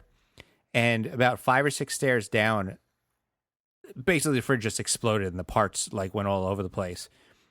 And Here's just interrupt your story. You know what's so you're saying he wasn't lifting it and that was the issue, right? yeah, and the refrigerator broke, so there was no. What would be worse than a refrigerator breaking? How about I have a similar story about someone not really putting their effort in. Have you been to a Jewish wedding, Jay? Yes. Okay, you know how they do the Jewish thing where they Are you telling me somebody didn't put in effort with the chair? Yes. This was awful. So I was at a wedding and so what happens with our listeners is that like there's some Jewish tradition, I don't know why, the husband and wife, they sit in chairs and then the guests lift the chairs up and they sing a song and they it's almost like they bounce them in the air, like they like higher and low and they keep lifting them up and down. Yeah. And it's part of the song and so first of all, I used to like volunteer to do that and I've never volunteered after this. Because usually you do it, and it's not that easy. You always have one person at each like chair leg, and there's 4 of you doing it, and it's like not that easy to lift someone up like up and down basically. Yeah. And so I was at a wedding, and someone goes to do like we have 4 of us, but one of the guys, I guess like he instead of taking the leg he's gonna do, he like leaves us to go like to help someone else. I don't know why he left us. The bride went tumbling down. Oh Jesus. And I'm holding one of the legs, so I'm like, oh, great. Everyone assumes I tried to kill the bride. Did she get hurt? She was fine, but like she did fall down. Yeah, that's no good. It was not so good. And the guy who walked away was related to her, so I was like, and like my wife's like, I saw him leave. I'm like, I have proof that I'm not my fucking fault. Right. But go on. The refrigerator breaks. So I put it back upstairs, and then they came in the next day to see the wonderful display, and it wasn't there, and I got fired. End of story. Jason writes, how does Mark feel about him having the female role in his marriage in terms of way less money than his wife? I feel like such a woman. Thank you. Rosero writes, best restaurant or food you ever had in New York City, one I can try. What do you think? I mean, I go to this place called Piccola Venezia in Astoria. It's probably the best Italian food I've had. Really? Yeah. I don't know. I don't have a huge I don't have a place I'm like, this is a great place you have to try. There's good food in Manhattan, but like All right. Rosero writes, yeah. Can Jay tell me how much money he took out in loans, how many thousands, and why he did not qualify for financial aid? I took out $30,000 for grad school, 33,000, and I did not qualify for financial aid because, according to the financial aid people, I'm rich. I thought you were getting like reimbursement from work. Yeah, I was paying off my credit cards with that. Oh, so in other words, you didn't really pay for grad school. Right. You just transferred the loan to grad school instead. Well, yeah, instead of using the money work was giving me, I was paying off my credit cards. Right. You just basically you swapped out credit card, which just makes sense. It's a smart move. Yeah, I'd rather pay 5-6% than 19%. Yeah, but you weren't really paying for grad school. But you just got a better deal because of that. Yeah. Okay, that's good. Well, because I was wondering, because you kept saying you were paying for work, school, like you were getting reimbursed, but then you still had grad school loans. I was trying to figure out what happened. Yeah. Rosero writes, most embarrassing or heartbreaking rejection you ever had? I asked Jay if I could be on the brink of sanity, and he said no. Then we worked it out. Trying to think of I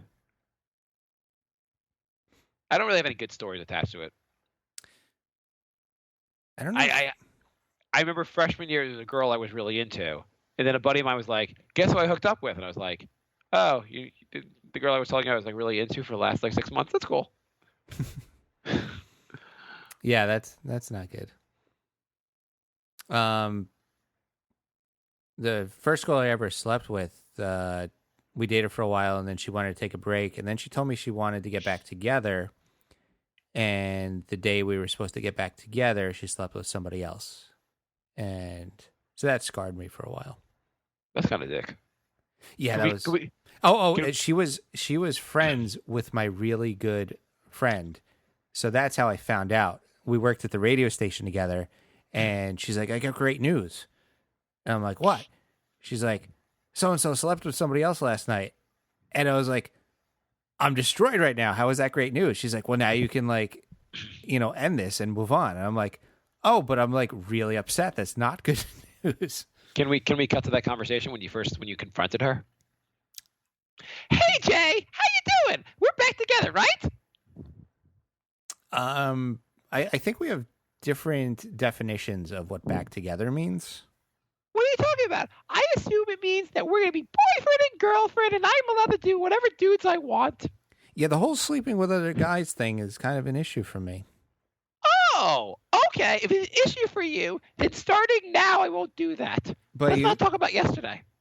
But there was a second guy today. Oh, well, that happened prior to this conversation. So again, it does not count.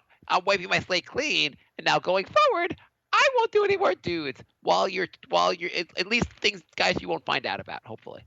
True story. There was a second and third guy, like back-to-back days. Wow, she was whatever. Liam writes, what food will you never eat again? What food will I never eat again? Kangaroo. Did you not like it? No, I did not like it at all. It tasted kind of like liver. Oh. I think I've tried kangaroo also and just didn't think it tasted anything in particular. You know what food I will never eat again? It's a much more common food. Olives. I fucking hate olives. Olives are disgusting. Obviously a lot of people love olives. That taste is so rancid to me. I don't even understand how people like that taste. I don't either. It boggles my mind. I would try to think of things I'd put. I would definitely eat grass, just grass on from my lawn over olives. Oh, absolutely. I'd probably eat a stick. I'd probably eat maybe a small insect. I'd probably eat the ants in my house. I'd probably put in my mouth before I'd have an olive. Yeah, I would definitely fight squirrels for acorns in the yard. By the way, my ants are back. By the way, because they don't go away. There you go. They're here today. That's another one for the bracket. Mark's ants.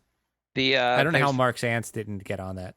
I don't know. We have a basement, and the stairs lead on the basement. On the underside of the basement, which you can go underneath the stairs and see this. If you go through the closet downstairs. Apparently, which I didn't know, and I've been seeing a bunch of ants. Apparently, there's the guy was like, I saw at least a few hundred ants down there. I was like, oh, wonderful. I'm like, how did they get over there? He's like, I don't know.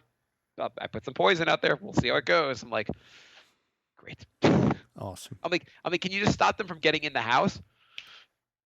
Yeah. He's like, if I do that, then you won't pay me anymore. So I'm just gonna keep going with how it is. He says it's impossible to figure out how the ants are getting in because if you see them nesting right outside the house, that's one thing. But a lot of times the nest goes underground, can be really far from the house, and the ants are just they found a way to your house. They just keep going to your house. That's awesome. Things Yeah. I get to look forward to when I finally buy a house. So here's a question. We haven't talked about this on the show. Would you buy a house if and this is based on my sister-in-law. She's going to buy a house in our area, and they found in the inspection rat droppings in the garage. Would you buy the house?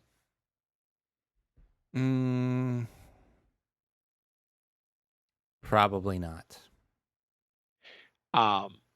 What if? And I was like, oh, I mean, you mean mice droppings? They're like, no, it was rat droppings. The person confirmed that rat droppings and mice droppings are different things. They had the exterminator come, who said when there's one rat, that usually means there's at least 2 or 3 rats. Would that make you now want to buy the house even more or less? If I took it, I would definitely ask for a steep discount because I would have to pay money for exterminators. They were paying a lot for the house also. So then they said they found like these traps for the rats all around the outside of the house. And they asked the owners like, well, is there a rat problem? And the owners are like, no. When we had the exterminator come, we just said like, give us all you got. Oh yeah, no. Now I'm definitely out. If there's traps all over the place, it's definitely an epidemic over there. And they're traps, so I guess they're like below. They're not like traps but they're like, you mean you just said like, oh, give us what you got, whatever. So you had him just put rat poison all around your house because you didn't even like question them doing that. Yeah, we didn't even realize it was there. Like you didn't realize there was rat poison all around your house. You were just totally fine with an exterminator doing that without filling you in. Yeah, we don't even think there's a real problem. They came back the next day with like another exterminator to like do another inspection, and they found the new rat droppings were fresh, and apparently they did a little more research. They found the company that they were using who had been like dealing with this problem for like 3 years since 2013. And the guy was like, rats usually take like a year to get rid of. Yeah, it sounds like they're not very good at their job. And according to the CDC, you have to, when you see rat droppings, you're supposed to pour ammonia on them and like wait a half hour before sweeping them up. Oh wow, I didn't know it was that bad. Yeah. I was like, it's one thing to have like the screw up and have little ants. It's another thing to have like rats in your house. Yeah. Mice, okay. Rats. So either there's a ton of rats, or he has a small pack of super intelligent rats that can get past all of these traps and poisons. Yeah. Either way, Either that's way, super bad. Yeah. Either way, it's probably not a good place to be like. I was like, it's one thing to like have that happen to you, and you're like, you have to deal with it. Another thing to be like, oh, my dream home. I'm gonna, and it's a rat problem. I'll just deal with that. If the rats are smart enough to avoid all that, they're probably smart enough to want revenge. By the way, I just got a message in my New York Times alert saying President Trump said it was vital national security interest of the U.S. to prevent the spread of deadly chemical weapons. That's both an obvious statement and also scary because Trump said it, because I don't know what this means. Yeah. I mean, yeah, we do want to prevent chemical weapons. I mean, that probably means Assad. Yeah.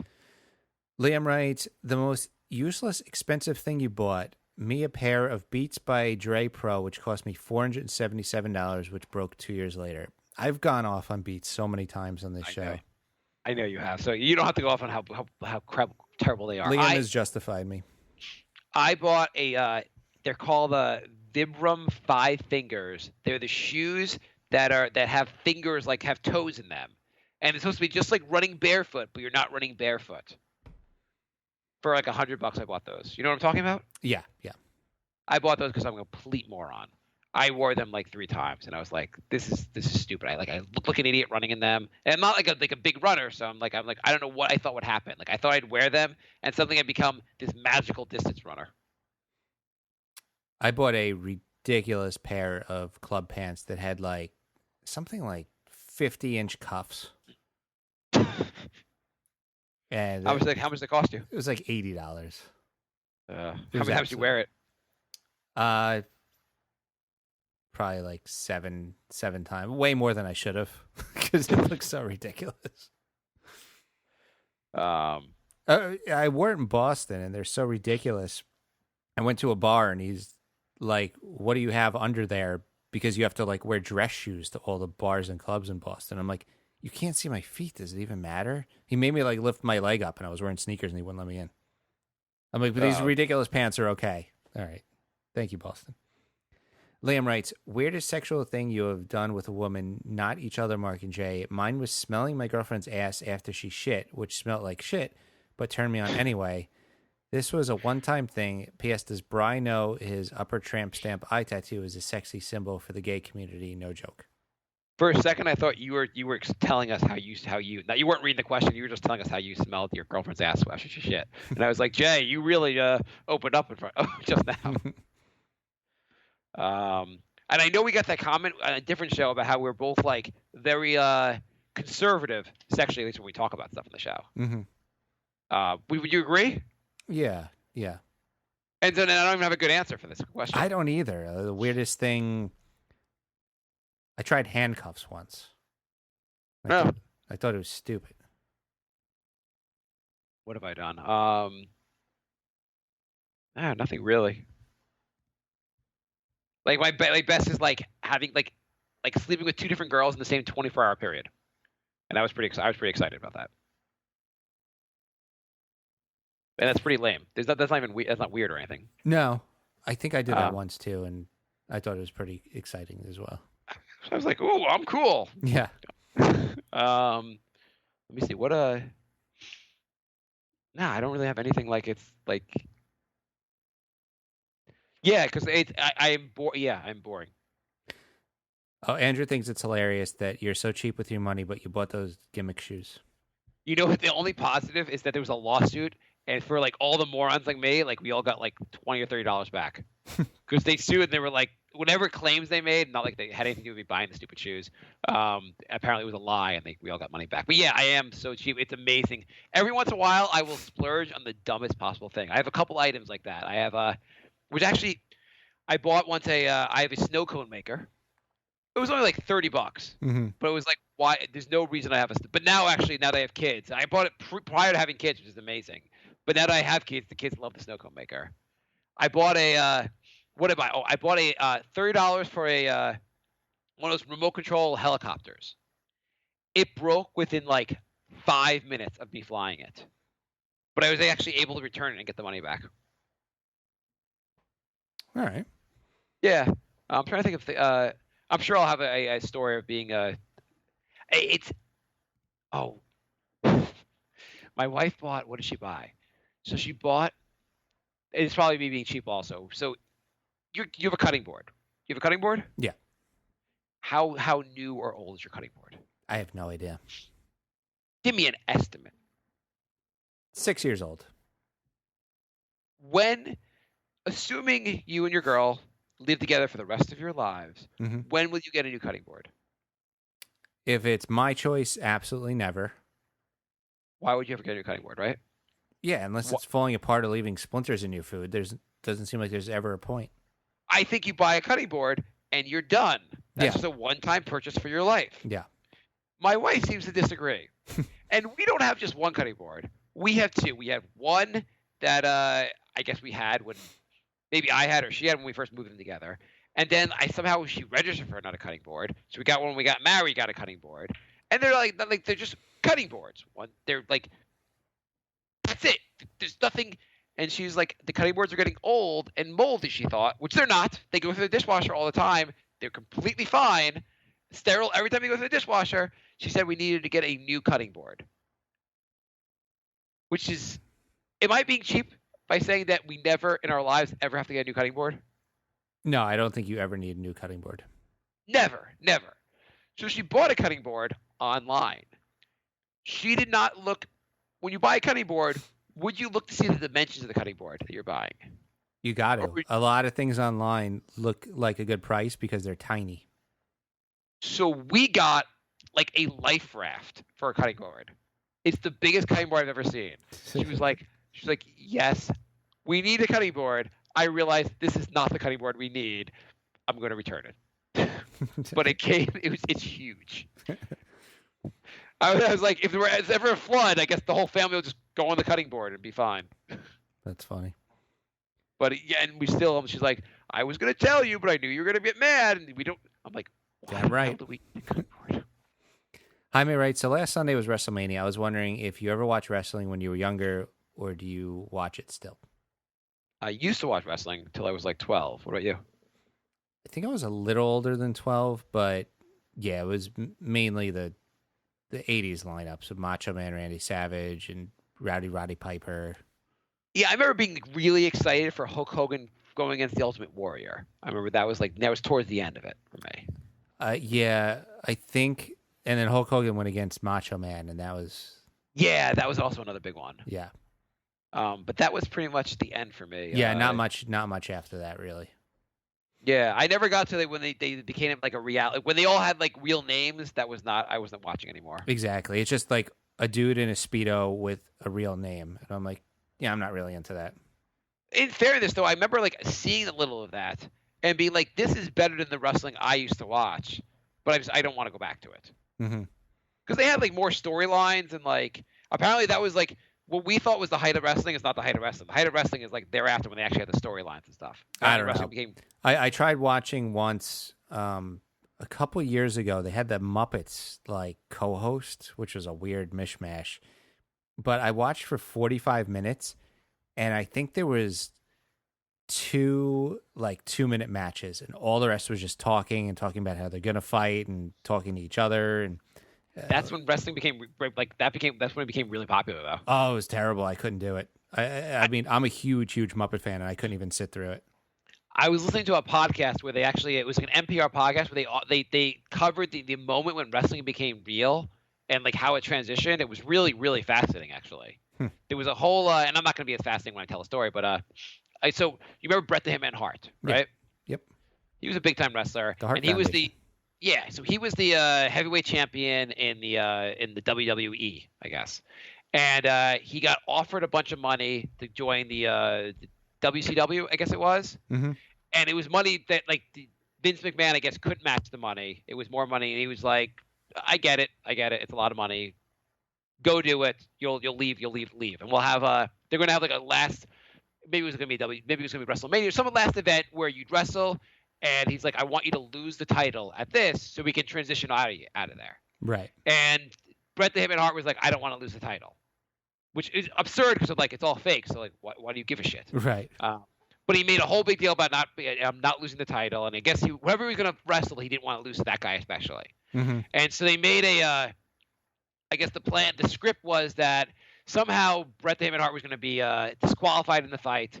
And the ref would award the other guy the title, or they vacate the title. Something where like he wouldn't be the champion, but he wouldn't actually have to lose the fight. See, that's also why I stopped watching, because I felt like every match was like somebody cheated or there was some like controversy. Like nobody outright won. And so here's the best part. So they have the match, and then the ref does a fast count, and he loses the fight, and that's not in the script. Like so Vince McMahon just double crossed him.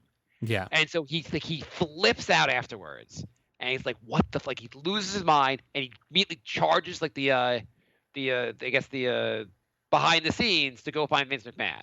And they're following with the cameras. He finds Vince McMahon and slaps him like a real slap across the face. I don't think he punched him, but made like a real slap and really like hurts him. And so this is all recorded, and then they have a whole like big meetings afterwards, and they decide like, what are we gonna do? Because this is, how they always have that when they always go back and they fight. Yeah. Well, this was actually real, and they were like, "What do we do? Like, do we pretend like?" Because Vince McMahon was not part of the WWE at that point. Like he obviously owned it, but he wasn't a character. Yeah. And they were like, "What do we do?" And the choices were they were either ignore it, pretend it didn't happen, or just go with it. And they decided to go with it and just turn it into a reality show based on that. That was like the script flipper basically. They were like. They made him an evil character from there, Vince McMahon, and they built this whole reality show around this one event. And it wouldn't have happened if Vince McMahon didn't actually double cross Bret the Hitman Hart. So it was kind of a cool. It was. They told it in an amazing way on NPR. Right. It was a pretty cool story. Interesting. Yeah. Let's see. Jaime writes, "Hey Mark, Noah killed it opening day, but we have some injuries. How do you think we're going to finish the season? Because we need to win now." That seems like a Nick's podcast question. Yeah. I'm assuming I assume the Knicks are going to be on fire going forward. They have 3 games to go. They'll probably sweep them. Jay, when's your next exam? Have you been studying your ass off? And if not, what the fuck are you doing? Yeah, I've been studying a lot more lately. Next test is early May. If you get a 74, will you think about how awesome doing the Break of Sandy show was instead of studying? I will remember this moment. Steven writes, Jay, why is Jay a console cuck when he makes so much money? I've explained this like 5 times. Why are you a what? Console cuck. He's asking why I don't play video games on the computer, and I've explained a million times that when I play video games, I like sitting on my couch and playing games on the big TV, and my computer is in a different room, and so that's why I play on consoles. Oh, console. Yeah. What's the difference as far as like experience? Like, why would playing on the computer be better or worse than playing? I understand your reasoning for wanting to stay on the couch. That makes sense to me. Why do people want to play on the computer instead? Because it has better graphics, and all you have to do is spend $1,200 on a computer. Oh, like to get like so my computer here is like $300. I can't get like the cool I can't see. Like, you probably wouldn't be able to play half the games. Are the graphics that much better than they are with the whatever PlayStation system they're up to? I don't know. Everyone these days is like all elitist about it. They're like, oh, this plays at 50, 60 frames per second and there's no stutter. And I'm like, I don't really.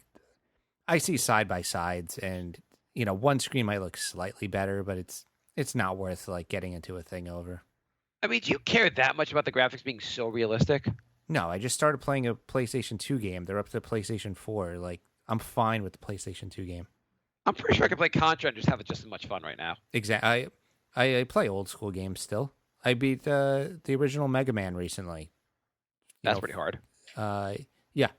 But I mean, I had no problem with the graphics. It's like whatever. Yeah, I think people like they make too big deal about making the graphics so awesome. Yeah, I mean nowadays a lot of the games are really pretty looking, but the gameplay sucks.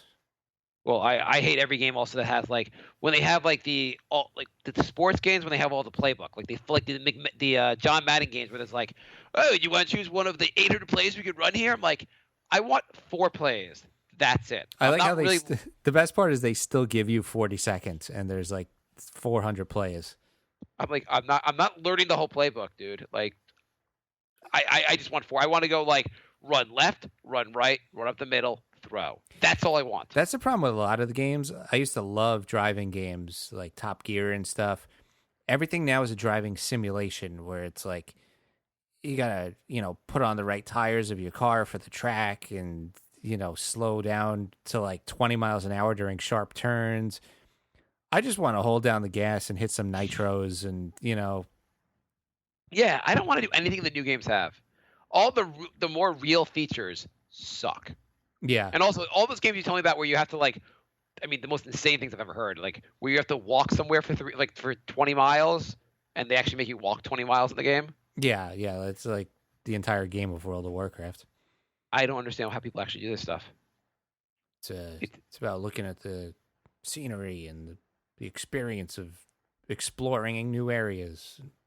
No. Did you ever do and this is probably past us. What's the block building game that all kids do? Minecraft. Yeah, have you ever done any of that? Like, used it? No, I don't get it. I mean, that's another thing. Like, everyone's all crazy about good graphics, and then this game comes out that looks like complete shit, and like everyone gets obsessed with it. I mean, the game like made like billions of dollars, some crazy amount of money. Yeah. And they say it's like good for like teaching kids how to program and like how it's all this educational benefits. I don't know when it starts, but like I think a couple years, I guess my kids will be doing Minecraft. Probably Minecraft too. Yeah. Yeah, I don't know, or whatever shittier graphics come out, like and even. But what is it exactly? It's basically like virtual Legos. Like it's like an entire basically world you could dig, you could build. So you just make stuff. Oh, I can see my son really loving that because he loves Legos. So yeah, you basically just make things. And I don't know if that's like good or not. Like, should he be sitting out there playing that for hours, or I don't know. I have no idea. I mean, I play video games for hours. Yeah, yeah. It's cool when you do it to yourself, but then you're like, when you do it with your kid, you're like, I don't really have any idea what decisions I should make for my kids. Yeah, I know. It's got to be tough. You know what's a weird thing? Mm. I'll tell a kid thing, but So I have a son and a daughter, as you know, as the listeners, if they're jogging their memory. May have mentioned it once or twice. They mention it. So my son, he goes to the bathroom. How would you refer to his privates? What would you say? How would I refer to your son's privates? Well, not like a kid's private. Like you would say, we call it like his wee wee. That seems pretty recent. Yeah, I thought you wanted me to describe your son's privates. I was like, I know you've seen them, Jay. This guy just got really weird. So here's the thing. So like nothing where like wee wee, you got to wipe your wee wee, right? Mm-hmm. Yeah. It seems normal. Yeah. What do you say to a girl? That's interesting. I never thought of that. I don't know. It's like 40 words for penis. I don't know. I have a daughter. She's got a wipe. What do I say? You don't be like, clean your pussy. That seems like it'd be how weird it would be. You're like, honey, now make sure you clean your pussy. It'd be the honest. Like people would look at you like you're like, what? I mean, that's what it is, right? Yeah. And just as creepy would be like, honey, did you wipe your vagina? Right. That might be creepier than pussy. Is your snatch clean? Yo, honey, did you wipe your cha-cha?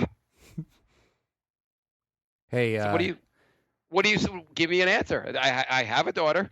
What do I tell her? Son, did you wipe your wee-wee? And daughter, did you wipe your twat? Boys have wee-wees and girls are twats. Did you clean your cunt? That would be wonderful. Like at her preschool, honey, like right before she's like, you're coming in, you're like, make sure to wipe your cunt. I mean, I guess you would say vagina. Really? Would you? Would you say that to your daughter? Do you feel like you'd say that to your vagina? No, it would be really weird. I don't know. Your privates? So ask us what we've done. What have we done? I think we've yet to use a word for it. I asked another dad what he says, and I feel like this is the best answer. He just calls it like because she's a daughter too. He just calls it her privates. Make sure to wipe your privates. Yeah, I guess you could say lady parts. Yeah, but that even sounds weird. Yeah. I don't know. Like you also like you want to make sure your daughter's not like all fucked up because you don't know what to call her vagina. Because you're too embarrassed to call it. Now your daughter's gonna be like a raging whore. Yeah, I guess privates is fine. Private seemed like okay. I don't know. I can't be like, make sure to clean your vagina because that just sounds so like that sounds like the creepiest thing. Like I feel like I should go right to jail if I say that to my daughter. Clam. If anyone out there knows how I should refer to my daughter's privates, please let me know. Vertical taco. Yeah. And then my daughter thinks it's like she gets that boys have wee-wees. She's 3 now, and that girls don't. But she's like grabs like a ball, like a basketball the other day. She's holding it between her legs. She's walking around, goes, "Look, I have a wee wee, ha ha!" And I think she thinks the ball is. I don't know what she thinks the wee wee is, but she's seen like her brother's wee wee. But she's like, "Ha, did my wee wee? Did my wee wee?" And I'm like, at least he's not walking around being like, "This is my vagina." Sounds like fun. Yeah. Stephen writes, "Why?" It would be great when you when you finally have kids, and I can make fun of you for talking about your kids on the show. We'll listen to we'll play clips from the old shows, and you'll be like, "Now I relate to this." Yeah, exactly. Stephen writes, "Why the fuck does Jay buy shitty, overpriced Apple products? Have some fucking respect for yourself." Do you buy shitty, overpriced Apple products? You got the phone, right? I got the phone. And you have the iPad. I inherited the iPad. I didn't actually buy that. What do you mean you inherited? Because my girlfriend got, she had it, and she got like an iPad mini, and so she gave me the regular iPad. Oh, okay. I mean, I don't really know how other products are, but as far as phones, are there other phones that are that much better? Yeah, when I was getting a new phone, I had a Droid the last 7 years, and I was looking for a new phone. I'm like, well, I could get the one that explodes, or maybe I'll try an iPhone. And I have an iMac because it works way better for podcasting. Yeah, which phone do you have? 6. Yeah, the 6. Can you see, like, assuming the phone stays working condition, why are you ever going to upgrade? I have the 6 also. I can't see why I'm going to need to, as long as the phone doesn't stop working, I don't. What's Apple going to do that makes me going to make me want to upgrade going forward? At some point, the battery's going to get so shitty. Yeah, no, I understand that. Like, if the phone stops functioning as well, obviously I would need a reason to get a phone. But outside of that, like outside of it stops functioning, why would you need to get a new one? You would. What? You wouldn't. But they make it so that within like 2 to 3 years, the battery's going to be so shitty that you're just going to get fed up and get a new phone. I'm nearing the 2-year mark, so I'm sure it'll keep getting shittier from here. The apparently like the in the fall is the 8 is coming out, which is like the 10-year anniversary. Yeah. And they say the rumors, and I have no idea, but they say it's going to be a huge upgrade. And I can't figure out what the hell they're going to do to it. That's going to be a huge upgrade. I don't know. I mean, because I always get whatever phone is out, I always get a generation behind because you pay like $200 less for that. Yeah, well, I got this when it came out and whatever, but I'm going to keep this for a while. Like if you look at like the 3 or 4 versus the 6, like 6 is a huge upgrade from it, right? Yeah. But what else are they going to do? Like, how much more can you do? Like the phone's like they kind of reached the point of like doing most things you're going to want to do with the phone. Yeah. It could work faster. The battery could last longer. Maybe the 8, like the big like upgrade, will be like you could actually hear the other person on the end of the phone. So, yeah, that would be good. Yeah, their actual phone is pretty shitty. You can make a phone call. It's our big upgrade. Steven writes, if Jay wants to lose weight, he should watch my 600-pound life and fat positivity cringe compilations on YouTube. The fat fucks who are proud of it and deny there's health risks associated with obesity. What is he called? Fat compilation? Fat positivity cringe compilations. Fat positivity cringe. Okay. I don't know if cringe is part of it. It's probably just fat positivity. It is. Fat acceptance cringe compilation number 1. Here, hang on. No, I've seen some of those things where people are just like, "Oh, I'm fat and beautiful and everything's fine." It's like, no. Hang on, I'm gonna message you this one too, if I can figure out how to message you. Do it on Facebook. Can I message you on the show on this? Yeah, here we go. On Skype? Yeah, I sent you on Skype. I have 1,800 ways I can message you. Do you want to play this? See, you did it on Skype, and now I don't know how to do it. I don't know how to find the message. Oh God, fuck it. Let's just skip the bit. Just go on. I'm sure it would have been great. Yeah. Andrew writes, can you ring Mark's local library and force him to apologize to the staff for being a jerk? #Team Library. Yeah. Anything exciting happened in your town, Mark? Maybe a new painted line on a road or something. So here's the giant controversy in our town. Our controversy. I don't know. I'm on like a Yahoo group for like the town, and I get like people are arguing back and forth about this, or I don't know if they're arguing back and forth. Actually, there's 2 things. Actually, now that I remember. So one thing is as an experiment, they apparently on Main Street, and we have a Main Street here, they removed all the garbage cans to see if that would reduce litter. Do you think removing garbage cans would reduce litter? No, it seems like it would have quite the opposite effect. Yeah, which was the basic argument against that. And eventually, I guess they put the garbage cans back on Main Street. Actually, I'm not even sure if they're there or not because you know what? I spend so little time walking down Main Street because there's all these mom and pop stores that I have no idea how they're in business because they all sell They all sell the most. You've never seen more crap basically being sold than the stuff they sell on our Main Street. And all those stores are usually way overpriced too. Yeah, I don't know how any of these places are in business. Like they always say they're like, oh, you got to support mom and pop stores. And when I see our mom and pop stores, I'm like, what the fuck are they selling here? It's like I need to buy like this a glass horse, a handmade basket that you put other handmade trinkets in, and it's like $250. I was joking with my wife, like if you had like a $200 gift card for things on Main Street that are not toiletries or food, you'd never be able to use it. Yeah, exactly. The only thing I've seen in business that seems to be like probably it's always open, and I never see anyone going in and out of it. But I feel like it's probably one of the most successful things on our Main Street is there's a psychic.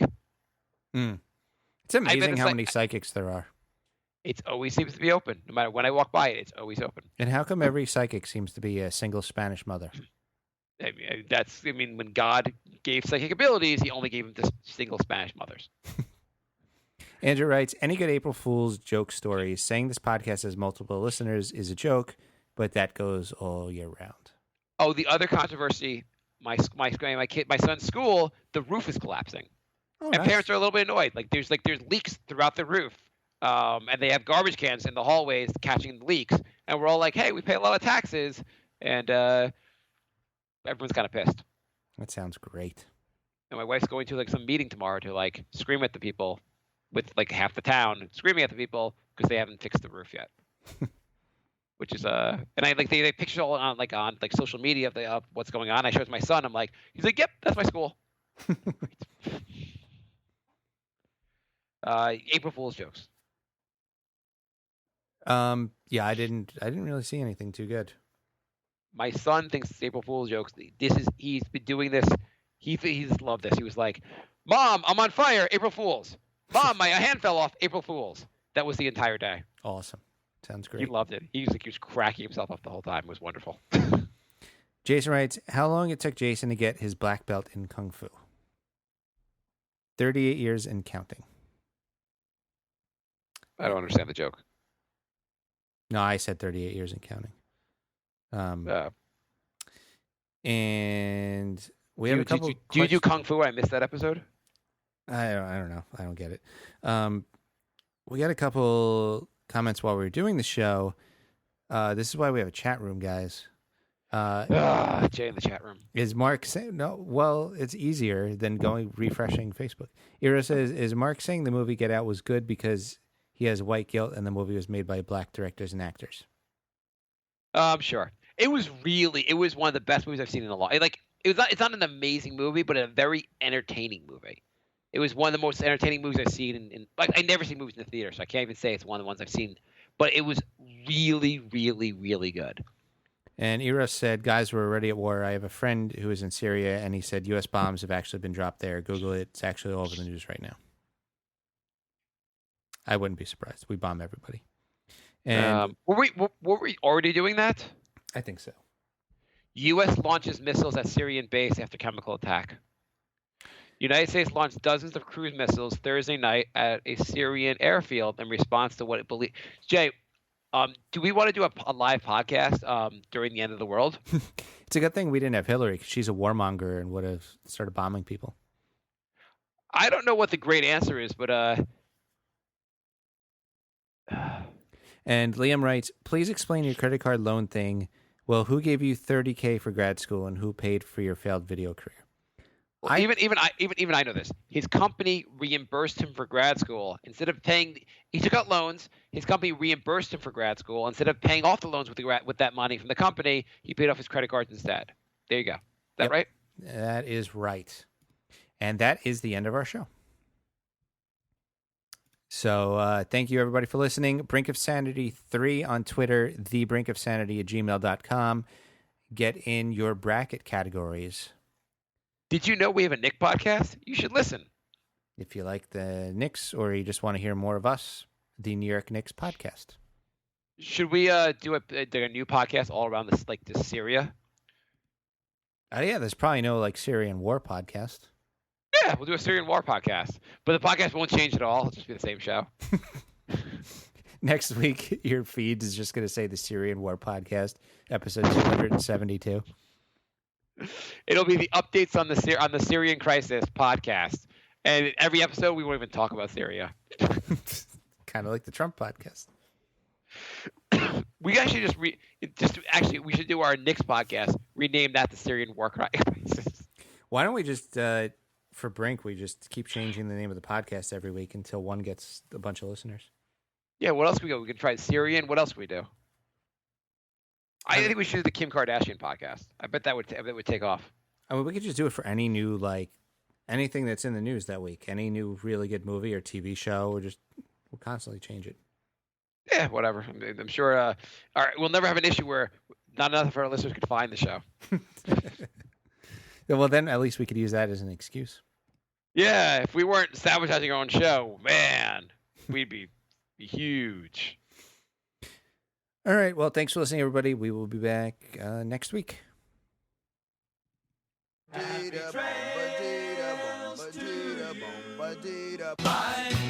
love.